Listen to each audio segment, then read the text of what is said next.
우리나라 기독교인들의 특징 하나만 얘기한다라면 기도라고 합니다. 전 세계 어느 곳에서도 우리나라 사람들처럼 그렇게 열심히, 그렇게 간절히, 그리고 그렇게 많이 기도하지 않는다고 합니다. 적어도 모이는 일뿐만 아니라 특히 기도하는 일에는 그 어디도 우리나라 사람들의 열심을 따라오지 못한다고 합니다. 사실 사람은 기도하지 않고서는 살아갈 수 없습니다. 정말 잘 살아가기 위해서는 어느 누구라도 기도해야 합니다. 하나님의 도움을 구해야 합니다. 그러므로 우리나라 기독교인들이 매우 열심히, 매우 간절히, 그리고 매우 많이 기도한다는 것은 참 좋은 일입니다. 그런데 문제가 있습니다. 열심은 그만하면 됐습니다. 마음도 그만하면 됐습니다. 그런데 내용입니다. 그렇게 열심히, 그렇게 간절히, 그렇게 많이 기도하는 내용이 도대체 무엇을 위해서인가라는 것이죠. 도대체 무엇을 위해서? 도대체 무슨 일로 그렇게 기도하고 있는가 하는 것입니다. 오늘 주님께서 가르치신 기도를 우리는 함께 나누고 있습니다. 이 주님께서 기도를 가르쳐 주신 이유가 분명히 있고, 또한 그 내용이 오늘 본문에 기록되어 있다는 것은 그 기도를 통해서 내가 그토록 열심히, 많이, 간절히 드리는 그 기도와 주님의 기도를 서로 살펴보아서 제대로 기도하고 있는 것인지, 아니면 고쳐야 할 것이 있다라면 무엇인지, 도대체 무엇을 위해 기도해야 되는지를 함께 살펴보는 은혜의 시간들이 되시기를 바랍니다. 1절의 말씀 우리 함께 읽어보겠습니다. 1절입니다. 예수께서 한 곳에서 기도하시고 마치심에 제자 중 하나가 여짜오되 주여, 요한이 자기 제자들에게 기도를 가르친 것과 같이 우리에게도 가르쳐 주옵소서. 아멘. 예수님께서 평소대로 기도하시고 오시자마자 기다렸다는 듯이 주님의 제자들 중 한 사람이 예수님께 기도를 가르쳐 달라고 요청을 합니다. 그런데 그 제자는 기도가 무엇인지 알지 못했기 때문에 기도를 가르쳐 달라고 한 것이 아닙니다. 제자들은 이미 예수님 만나기 이전부터 기도에 너무나 익숙한 사람들입니다. 우리보다 더 익숙한 사람들이에요. 전통적으로 유대인들은 반드시 하루에 3번 정한 시간에 기도를 해야만 했습니다. 유대인들은 어려서부터 모세오경을 암송하였고, 또한 기도할 때 사용했던 기도문들이 있었다라는 것이죠. 정해진 기도문이 있었고, 또한 자기 나름대로의 기도의 시간이 반드시 있었다라는 것이죠. 그런데 예수님에게 기도를 가르쳐 달라고 말한다는 것은 기도를 몰랐기 때문이 아니라 또 다른 목적이 있다라는 것이죠. 특히 오늘 본문을 보게 되면 요한이 자기 제자들에게 기도를 가르쳤다라고 되어 있습니다. 요한이 자기 제자들에게. 요한의 제자들이라고 기도를 모르겠습니까? 그런데 가르쳤다라는 것은 요한만의 특별한 그 가르침, 그 가르침에 맞는, 그 가르침대로 살아가기 위해서 어떠한 기도를 드려야 된다라는 것을 가르쳤다라는 것이죠. 이것은 예수님 당시에 다른 신앙 공동체인 바리새인들도 마찬가지였습니다. 그들은 성경이 열심인 사람이었습니다. 그들의 목적은 더욱 철저하게 하나님의 말씀대로 살아가는 것이었죠. 그러기 위해서 그들은 또한 그들 나름대로의 기도문이 있었습니다. 어떻게 하면 하나님의 말씀을 좀 더 철저하게 지킬 것인가를 간구하는 기도문이었죠. 제자들도 마찬가지입니다. 예수님의 제자들은 예수님의 가르침을 지금까지 들었습니다. 예수님의 행적을 함께 했습니다. 그리고 그 누군가는 예수님의 기도 내용도 들었겠죠. 그런데 예수님의 가르치심과 예수님의 행적이 자기들이 기대하고 자기들이 이전에 알고 있던 것과는 너무나 다르다는 것이었죠. 그들은 메시아를 오랫동안 기다렸던 사람들입니다. 메시아가 어서 오시기를 기도했던 사람들이 바로 유대인들이었습니다. 그리고 그 메시아가 오셔서 어떤 일이 일어날 것인가, 그 미래에 대한, 그리고 자기들에게 오랫동안 신앙을 지키며 메시아를 기다린 그들에게 하나님께서 어떠한 복을 주실 것인가라는 기대감 속에서 살아왔던 사람들이었죠. 그런데 우리가 성경을 통해서 알 수 있듯이 예수님의 가르치심은요, 바리새인들의 가르침이나 아니면 다른 종교 지도자들이 말하는 바나 아니면 어느 학자가 말하는 것과는 다른 더 권세 있는, 권위 있는 하나님의 능력이 드러나는 말씀이었다라는 것이고, 더 나아가서 예수님의 말씀과 가르치심과 또한 행함은요, 누구를 이기는 것이 아니라 뭐예요? 섬기는, 자기를 비우는 삶을 사셨다라는 거예요. 그러니까 그렇게 주님의 제자로서 그런 가르침을 받던 자신들도 도대체 그러면 우리가 이전에 기도하던 것들은 뭔가? 우리가 간구하면서 그 기도를 통해서 얻고 누리고 이루고자 했던 것들은 뭔가라는 질문이 던져질 수밖에 없죠. 우리 또한 마찬가지입니다.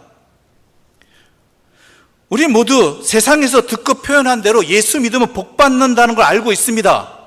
예수 믿으면 평안해집니다. 이러한 표현들이 우리 너무나 익숙하죠.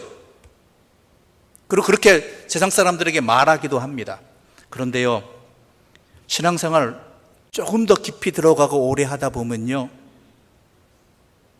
이 표현들이요, 그렇게 간단하지 않다라는 것을 예수 믿으면 믿을수록 확인하게 됩니다. 복을 받는 건 사실일 텐데 그 복이 내가 기대한 것과 다르다라는 거예요. 그렇지 않나요? 또한 평안이 세상이 말하는 평안이 아니라 전혀 다른 형태로 온다는 이 사실 앞에서 우리는 때로 힘들어합니다. 그래서 그렇다면 예수님 말씀대로 살려면, 예수님의 제자다운 삶을 살려면, 그리스도인으로 살려면 도대체 우리가 무엇을 기도해야 됩니까? 무엇을 하나님께 구해야 됩니까? 라고 질문한 것이 오늘 제자의 질문이고 오늘 나의 기도의 질문인 것입니다. 세상이 말하는 그러한 간구의 내용이 아니라 진짜 주님의 사람답게, 주님의 제자답게, 구원받은 그리스도인답게 살려면 우리가 무엇을 구해야 되는가? 우리의 삶이 어떻게 달라야 되는가? 그러기 위해서 하나님께서 어떠한 것을 달라고 우리가 요청을 해야 되는가? 이것을 묻고 있는 것이죠. 여러분의 기도의 목적은 이러한 목적에 부합합니까? 그러기 위해 간구하고 계십니까? 2절의 말씀 함께 읽어보겠습니다. 2절입니다. 함께 읽겠습니다. 예수께서 이르시되 너희는 기도할 때 이렇게 하라. 아버지여, 이름이 거룩히 여김을 받으시오며 나라가 임하시오며. 예수님께서 기도를 가르쳐 주실 때 먼저 가르쳐 주신 것이 있습니다. 그게 뭐냐면 관계입니다. 관계. 기도 드릴 때 가장 중요한 것은요, 기도 드리는 사람하고 그 기도를 받으시는 분의 관계입니다. 그게 바로 나의 정체성, 그리스도인의 정체성입니다. 기도를 제대로 하고 싶으면요, 하나님과 나의 관계를 바르게 알아야 됩니다. 마치 자녀가 부모에게 어떤 요청을 했습니다. 도움을 요청했습니다. 부탁했습니다. 그때 그 부모가 그것을 들어주는 이유는 뭡니까? 그 말의 내용 때문입니까? 아무리 말의 내용이 좋아도요, 나에게 부탁하는 그 사람이 나와 아무런 관계가 없으면 어때요? 콧방귀도 안 껴요. 관심도 안 가져요. 때로는 내가 듣는 사람 부모 입장에서 조금은 부족하고 말이 안 된다 할지라도 그 기도를 들어주시는 이유가 뭐예요? 들어주는 이유가 뭐예요? 관계 때문이잖아요. 내 자녀이고 나는 그 부모이기 때문이잖아요. 우리와 하나님 사이에 이루어지는 기도도 이와 같은 것입니다. 그래서 예수님께서 제자들에게 기도를 가르치시면서 가장 먼저 하신 말씀이 뭐예요? 아버지요. 아버지요. 하나님을 아버지라고 부르라고. 우리 너무나 당연한 표현이지만 당시로서는 너무나 획기적인 표현이었습니다. 나의 기도를 들으신 분이 계시는데 그 하나님이 나와의 관계가 어떠한 관계예요? 나의 아버지고 나는 그럼 하나님의 자녀라는 거예요.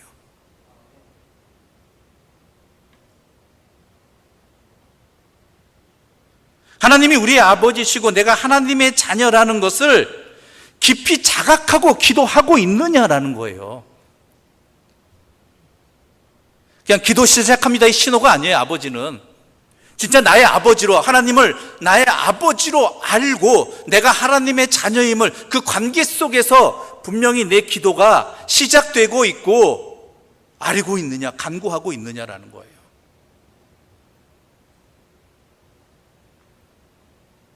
그런데 안타깝게도요, 우리는 우리의 기도가 많은 부분들이요, 이 관계보다요 내용이 더 중요하게 여겨져요. 내가 간구할 것들, 요구할 것들, 부탁할 것들만 더 중요하게 여겨요. 내가 하나님 아버지께 아랜다는, 기도한다는 그것보다요, 그걸 생각 안 하고요, 그건 형식적인 표현이에요. 그냥 내가 무엇을 주시옵고 무엇을 이루어 주시고 해결해 주시고, 이게 목적인 그런 기도를 드린 경우가 많다라는 거예요. 내용만 이루어진다라면 기도하는 대상에 대해서는 상관없다라고 생각하는, 아니 그렇게 실제적으로 표현 안 하더라도 기도하는 그 내 중심 속에서는 바로 그러한 중심에 사로잡혀 있다라는 것을 우리는 분명히 볼 수 있어야 된다는 것이죠. 그렇지 않느냐라는 것입니다. 그건요 주문이에요. 주문. 기도와 주문의 차이가 뭔지 아세요? 주문은요, 그 주문을 외우는 사람이 누구인과 상관없이 결과에만 목적이 있습니다. 결과에만. 그 말을 누가 하든지 상관없습니다. 어떤 사람이라도 그 주문을 제대로 외우면 결과가 주어지는 거예요. 그러나 기도는 뭐예요? 내가 누구에게 기도하고 있는지를 제대로 알아야 되고, 그게 가장 중요한 목적이에요. 중요한 관계를 파악하는 게.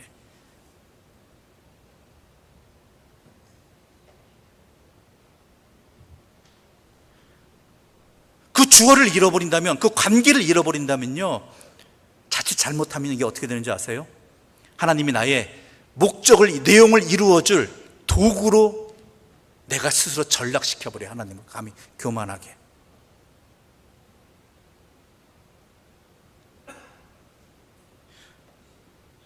(2) 절부터 (4절의) 주기도문의 내용을, 문장을 이렇게 나누어 볼 수 있습니다. 아버지여, 이름이 거룩히 여김을 받으시옵소서. 아버지여, 아버지의 나라가 임하시옵소서. 아버지여, 우리에게 날마다 일용할 양식을 주시옵소서. 아버지, 우리 죄를 사하여 주시옵소서. 아버지, 우리를 시험에 들게 하지 마시옵소서. 내용은 바뀌지만 주어는 안 바뀌어요. 그만큼 주어를 확실히 하는 것, 그래서 기도할 때 하나님을 아버지라고 확실히 부르고 그 관계성을 정확히 파악하고 그 관계성 아래에서 내가 기도한다는 것은요, 올바른 기도를 드리기 위한 주춧돌을 쌓는 것입니다. 그걸 분명히 알고 드리냐예요. 그냥 아버지 하는 형식적인 표현이 아니에요. 진짜 아버지로서 내가 그분의 자녀라는 그러한 중심을 가지고 기도하고 있느냐라는 것이죠.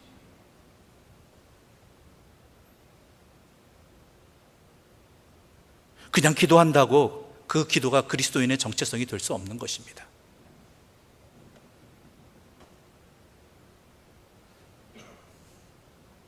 또한 하나님을 아버지라고 부른다는 이 기도의 시작은요, 내가 하나님을 어떻게 생각하고 있는가, 기도하기 전에, 기도하면서 내가 하나님을 진정으로 나의 아버지로서, 나의 하나님으로서 믿고 그분 앞에서 간구하고 시작하는가, 관계성을 다시 한번 살펴보자는 거예요. 점검해 보자는 것이죠. 즉 기도는요, 하나님에 대한 신앙 고백입니다. 하나님 아버지에 대한, 나는 하나님의 자녀라는 신앙 고백이 예수님께서 주기도문을 가르쳐 주시면서 아버지여 시작하게 하신 그 의미가 여기 있다라는 것이죠.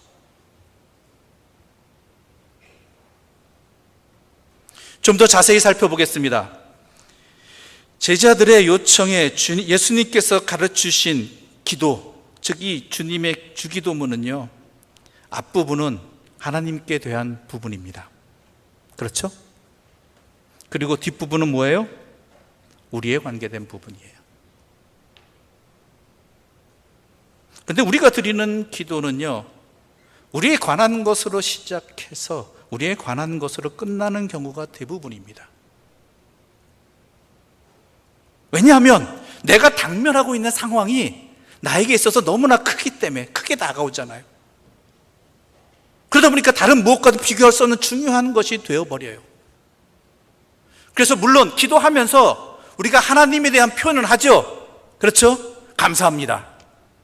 용서해 주셔서 감사합니다. 지금까지 하나님 덕분에 살아올 수 있었습니다. 근데 이게 대부분 형식적인 것으로 끝나버리는 게 된다는 거예요. 왜요? 본론은 어디에 있어요? 뒤에 있어요.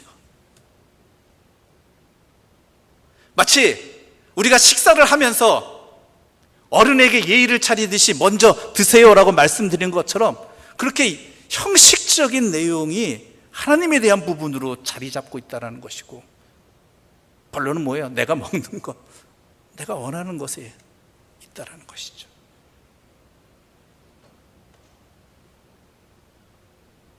그런데 우리 주님께서는 그런 의미로 우리에게 주기도문을 가르쳐 주신 것 아닙니다. 앞부분에 하나님에 대한 부분으로 차이 시작되어지는 것은 이미 예수님께서 그토록 가르치셨던 내용입니다. 우리 마태복음 6장 31절부터 34절의 말씀입니다. 함께 읽어보겠습니다. 마태복음 6장 31절부터 34절입니다. 그러므로 염려하여 이르기를 무엇을 먹을까 무엇을 마실까 무엇을 입을까 하지 말라. 이는 다 이방인들이 구하는 것이라. 너희 하늘 아버지께서 이 모든 것이 너희에게 있어야 할 줄을 아시느니라. 그런즉 너희는 먼저 그의 나라와 그의 의를 구하라. 그리하면 이 모든 것을 너희에게 더하시리라. 그러므로 내일 일을 위하여 염려하지 말라. 내일 일은 내일이 염려할 것이요 한 날의 괴로움은 그날로 족하니라. 아멘. 하나님의 나라와 하나님의 일을 구하는 것이 먼저라고 말씀하셨습니다. 그래서 주기도문도 뭐예요? 앞부분이 처음이 하나님에 대한 부분이에요. 이 사실을 잊으면 우리가 해결할 수도 없고 또 염려하지도 않아도 되는 내일 일만을 구하게 된다라는 거예요. 그런데 여러분, 하나님의 나라와 하나님의 일을 구하고 그러면 하나님께서 모든 것을 더해 주신다는 의미가 그저 열심히 성경 읽고 기도하면 뿐만 아니라 교회에서 열심히 봉사하면 하는 일마다 다 잘 될 것이라는 그러한 의미를 말하는 것 아닙니다. 특히 37절에 이는 다 이방인들이 구하는 것이라는 의미는요, 유대인과 이방인 이렇게 나누는 그런 의미가 아니라 여기에서 이방인은요, 주님이 말씀하신 이방인은 하나님과 상관없이 사는 사람들, 하나님을 믿지 않는 사람들, 하나님을 아버지로 섬기지 않는 사람, 그 관계성이 없는 사람들 모두 이방인이라고 이야기합니다. 즉 자기 인생을 자기 스스로 책임져야 한다고 생각하는 사람들에게 있어서 결국 염려거리는 뭐예요? 무엇을 먹을까? 무엇을 마실까? 무엇을 입을까요? 인생의 목적이 어디에 있어요? 거기에 있어요. 그래서 무엇을 먹을까? 무엇을 입을까? 무엇을 마실까가 내 삶의 주인이 되어버려요. 하나님이 주인이 되는 게 아니라 그러한 것들이 주인이 되어버린 사람들을 이방인이라고 이야기하는 것입니다. 물론 우리 주님께서는 먹고 마시고 입는 것 같은 것들이 필요하지 않다라고 말씀하신 적 없습니다. 그런 것들 때문에 염려하지 말라는 거예요. 그런 것들에 노예가 되지 말라. 내 삶을 그런 것들 때문에 좌지우지 당하는 그런 인생이 너희들은 아니다라는 거예요.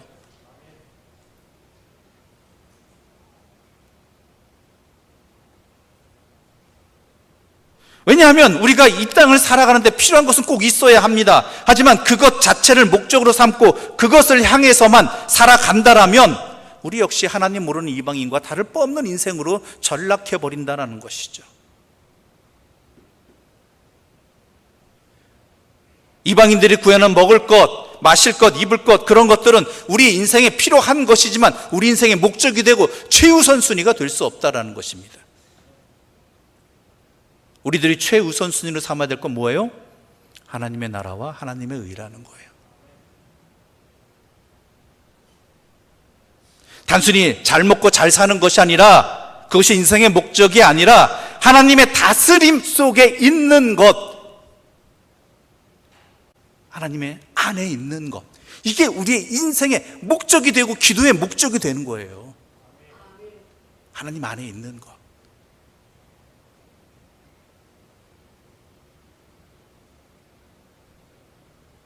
그러니까 여러분들이 간구하는 기도의 목적이 뭐예요? 모든 것을 구해야 되잖아요. 그 목적이 어디에 있는 거예요? 단순히 그것을 얻는 것? 아니에요. 분명히 하자는 거예요. 그것을 간구하는 목적은 뭐 때문이에요? 내가 하나님 안에 있기 위해서, 하나님의 사람으로 살아가기 위해서. 그러기 위해서 먼저 무엇을 구해야 된다? 하나님의 나라와 하나님의 의를 구해야 된다. 바로 그것을 말하고 있는 것이죠. 하나님의 이름이 거룩히 여김을 받는다. 우리 일을 통해서, 우리의 삶을 통해서. 또한 하나님의 나라가 임한 하나님의 뜻이 우리에게뿐만 아니라 뭐예요? 다른 사람들에게도. 이러한 인생의 회복이 그저 먹고 사는 것이 주된 인생이 아니라 하나님의 자녀로서의 인생이 그들에게 회복되어지고 하나님 다스림 안에 있는 인생이 이루어지는 것, 그게 하나님의 나라가 이 땅에 이루어지는 것이죠. 그런데요, 한 가지 여기서 우리에게 모순적인 느낌으로 다가오는 것이 있습니다. 우리 3절과 4절의 말씀 함께 읽어볼까요? 3절과 4절입니다. 함께 읽어보겠습니다.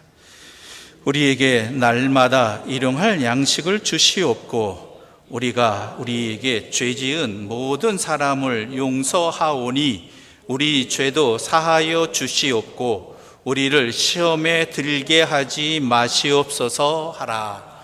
아멘. 느끼셨습니까? 마태복음 6장 31절에는 그러므로 염려하여 이르기를 무엇을 먹을까? 무엇을 마실까? 무엇을 입을까? 염려하지 말라라고 해놓고 3절, 오늘 본문의 3절은 뭐라고 되어 있어요? 주님께서 가르치는 기도에 우리에게 날마다 일용할 양식을 주시옵고. 염려하지 말라면서요. 그렇잖아요. 염려하지 말라고 얘기하잖아요. 그런데 왜 하나님께서는, 예수님께서는 우리에게 이렇게 기도하라고, 날마다 우리에게 일용할 양식을 주시옵고라고 간구하게 하시느냐라는 것이죠. 염려하지 말래놓고 어떻게 이해해야 될까요?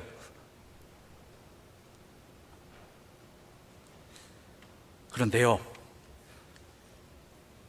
이 주기도문은요, 한 가지 주제 아래에 있습니다. 예수님의 가르치심 안에 있습니다. 그리고 3절과 4절은 하나입니다. 이용할 양식 주시고 다른 사람 용서하게 해주시고 또 우리 죄도 사해 주시고, 이게 아니에요. 이게 하나예요. 하나. 3절과 4절을 같이 봐야 돼요. 무슨 뜻이냐? 주기도문은요, 우리가 아까도 나눴지만 하나님에 대한 부분하고 또한 우리의 관계된 부분하고 나눠진다고 그랬잖아요. 예수님께서 하나님의 말씀을 분명하고 간단하게 정리해 주셨죠. 뭐였습니까? 기억하십니까? 하나님 사랑하고 이웃을 사랑하라. 주기도문도 마찬가지예요. 우리가 앞에서 읽은 2절의 부분들은 뭐예요? 하나님 사랑에 대한 부분입니다. 뒷부분은 뭐겠어요? 그러면 이웃에 대한 부분이라는 거예요. 무슨 의미냐? 하나님께서 예수 그리스도를 이 땅에 성육신 시켜주셨습니다. 그리고 십자가를 통해서 우리를 구원해 주셨죠. 그렇죠? 그래서 우리는 어떻게 됐죠? 하나님과 하나가 됐어요. 이걸 누가적 표현에 하면 우리가 되었다라고 이야기합니다. 우리가. 그 하나님의 사랑을 받은 자예요. 하나님의 은혜를 입은 자예요, 우리는. 그래서 하나님을 아버지라고 부르고 그리스도를 통해서 우리는 하나님을 통해서 우리가 하나님과 관계 속에서 우리가 된 존재들이죠. 그렇죠? 아십니까, 이거? 우리예요, 우리. 근데 우리가 아닌 사람들이 있어요. 뭐겠어요?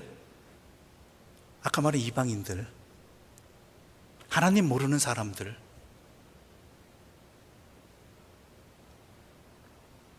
즉 그들을 우리는 사랑해야 됩니다. 어떻게 해요? 그들도 우리로 만들어야 돼요. 우리로. 그렇죠?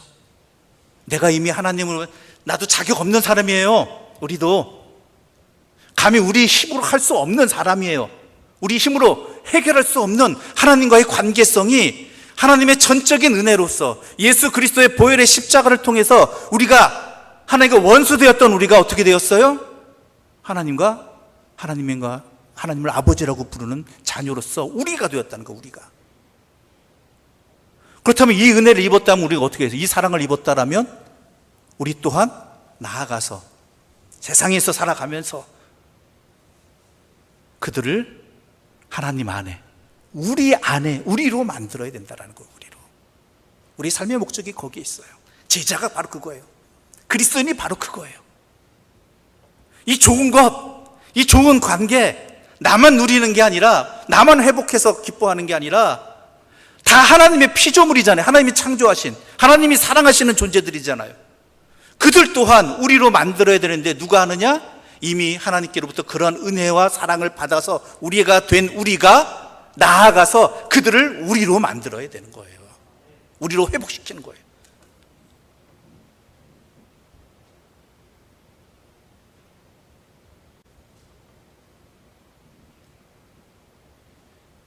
그런데 그 현장이 어떤 곳입니까? 나아가는 현장이 일용할 양식이 시험거리가 될 수 있는 현장입니다. 그뿐만이 아니죠. 서로 원수되어진, 벽이 쌓여진 관계입니다.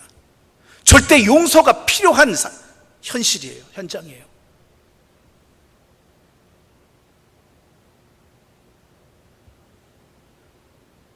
하나님과 우리의 관계도 원수되었었지만 전적인 하나님의 은혜로 예수 그리스도의 보혈의 피로 우리가 그 원수된 것이 회복됐잖아요. 그런 용서를 받은 우리가 가서 어떻게 해야 돼요?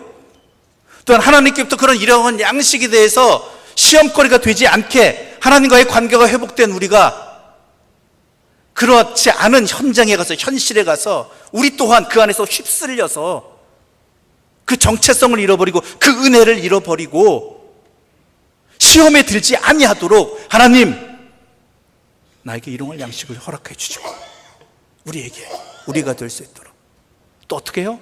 용서하게 해주시고, 그래야지만 내가 받은 은혜, 이 받은 사랑, 이 관계를 결코 놓치지 않을 수 잃어버리지 않을 수 있다는, 그게 시험이, 잃어버리는 게 시험이에요. 다른 게 아니에요. 시험의 목적은 잃어버리게 하는 거예요. 우리 예수님의 비유 가운데 만달란트 비유 아시잖아요. 만달란트 탕감을 받은 비유. 그가 어떤 사람이었어요? 그는 하나님께로부터, 그 주인으로부터, 왕으로부터 용서를 받음으로 말미암아 만달란트의 탕감의 빚을 탕감받은 은혜를 누렸습니다. 빚진 자와 빚준 자의 그런 채무 관계가 아니라, 불편한 관계가 아니라 서로 왕과 신하로서의 회복된 관계가 되었죠. 그런데 그가 어떻게 돼요? 나아가서 100데나리온 빚진 자 때문에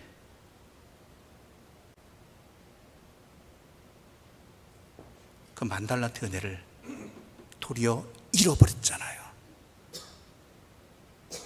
그러지 않을 수 있도록 일용할 양식을 나에게뿐만 아니라 누구에게도, 다른 사람들에게도, 우리가 되어야 될 그 사람들에게도 일용할 양식에 시험 들지 아니하도록 주시옵소서.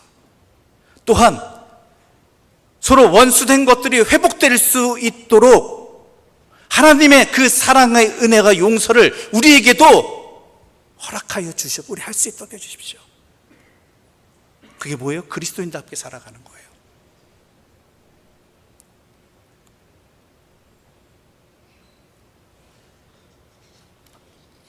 만만치 않은 현실이기 때문에, 그게 나에게 만달란트 은혜 받은 것, 그 은혜를 왜 놓쳐버렸어요? 100데나리온이 지금 눈앞에 보이거든. 내 현실이거든.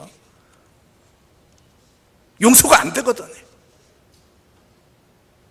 그러니까 시험에 빠져버리고 결국은 만달란트 은혜를 잃어버리는 거예요. 우리가 그렇게 되지 아니하도록 100데나리온의 시험이 들지 않아도 우리에게 일용할 양식을, 또는 회복될 그들에게도 일용할 양식을, 그리고 서로 용서할 수 있는, 품을 수 있는, 우리가 될 수 있는 그 은혜를 우리가 이미 받았사오니 우리가 그렇게 할 수 있도록 우리에게 허락하여 주시옵소서라고 기도해야 된다는 거예요.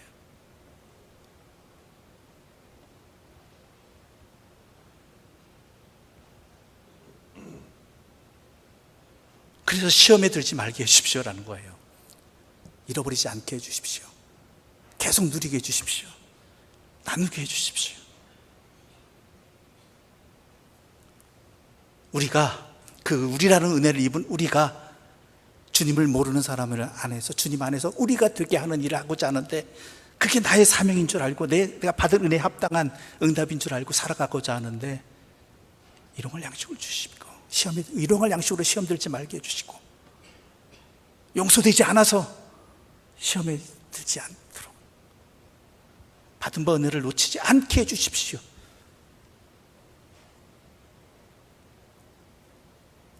그 뒤의 내용도 마찬가지로, 오늘 보면 안 읽었지만 강청하는 친구를 위해 떡을 구하는 내용도 마찬가지예요. 그 사람을 친구로서 만들기 위해, 친구로서 대우하기 위해, 우리로 하나님의 자녀로 하기 위해서 강청하는데 하나님이 안 들어주시겠냐라는 거예요. 자기를 위해서 아니잖아요.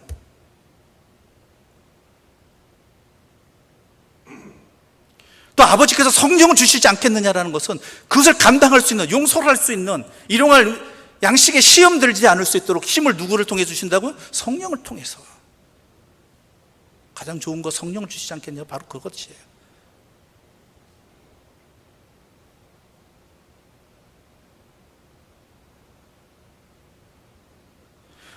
우리 주님의 기도는 바로 그런 기도였습니다. 우리에게 그것을 가르쳐 주셨습니다.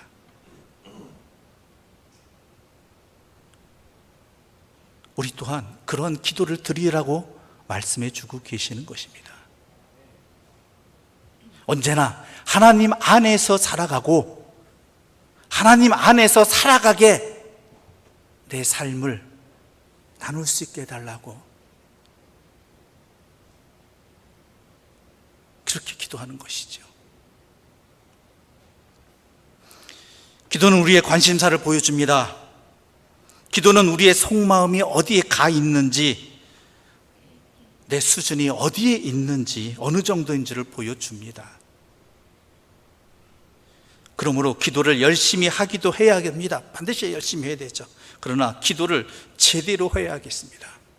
내가 누구에게 기도하고 있는지, 내 기도를 받으시는 분과 어떤 관계인지, 또한 내가 어떠한 은혜를 입었는지, 그 은혜가 나를 통해서 또한 다른 사람들에게도 하나님과 우리가 되는 은혜를 누리기 위해서 정말 기도다운 기도를 할 수 있는, 그래서 내가 받은 은혜를 놓치지 않고 함께 나눌 수 있는 그러한 복된 삶을 위해서 기도할 수 있는, 주님이 가르치신 기도로 기도할 수 있는 하나님의 사람들 되시기를 간절히 소망합니다. 기도드리겠습니다. 하나님 아버지, 감사합니다. 우리에게 하나님을 아버지라고 부르면서 자녀로서 기도할 수 있게 해주시니 감사합니다. 그 아버지께 아버지의 사랑이, 아버지의 뜻이 이 땅에 나에게뿐만 아니라 또한 모든 하나님의 피조물들이 하나님 안에서 우리가 될 수 있도록 주여 간구하게 해주시고 내 삶을 그렇게 살아가게 해주시고, 그러기 위해 기도하는 하나님의 자녀들 되게 하여 주시옵소서. 예수님의 이름으로 기도드립니다. 아멘.